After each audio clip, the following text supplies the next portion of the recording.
il produisait. Donc dans la mort, il produisait. On a dit Jean 1, verset 5. Jean 1, chapitre 5, verset 7.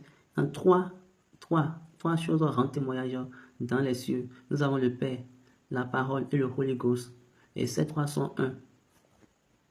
Maintenant, et sur la terre, trois choses également rendent témoignage. Nous avons l'esprit, nous avons l'eau, nous avons le sang. Et ces trois sont en accord. Ces trois sont un. Et Baba dit, n'oubliez pas que tout à l'heure, on a dit que c'est l'esprit qui rend témoignage. Et dans le verset 6, on a dit quoi? Il est venu par le sang, par l'eau et le sang, même Jésus-Christ lui-même. On n'a pas dit l'eau seulement, on a dit l'eau et le sang. On n'a pas dit l'eau, sang et l'esprit, non. On a bien dit l'eau et le sang. Et ils ont ajouté que c'est l'esprit qui rend témoignage. Maintenant, comment vous voulez encore comprendre ces trois choses-là? Maintenant, ici, dans le verset 8, on a dit l'esprit, l'eau et le sang rendent témoignage sur la terre et ils sont un. Ça, ils sont en accord. Et de là, quelle est la fonction de l'esprit? C'est qu'il va rendre témoignage. L'esprit est là comme témoin. Ok, on va lui demander, est-ce qu'il suit ce que j'ai dit de faire? Oui, Père. Oui, il est en train de suivre.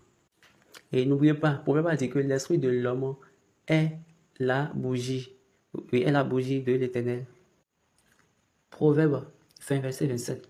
L'esprit de l'homme est la bougie de l'Éternel, mais la bougie du Seigneur. La version française, ils ont mis le souffle de l'homme est une lampe de l'Éternel.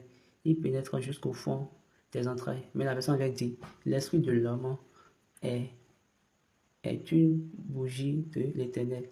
Il pénètre jusqu'aux parties internes des entrailles.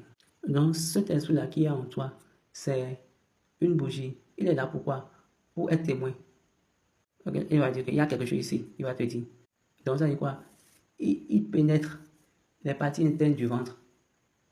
Ou bien vous avez oublié ce que tu as dit aux enfants d'Israël dans le livre de Deutéronome. Vous observerez et vous mettrez en pratique tous les commandements que je vous prescris aujourd'hui, afin que vous vivrez, que vous multipliez et que vous entrez en possession du pays que l'Éternel a juré de donner à vos pères.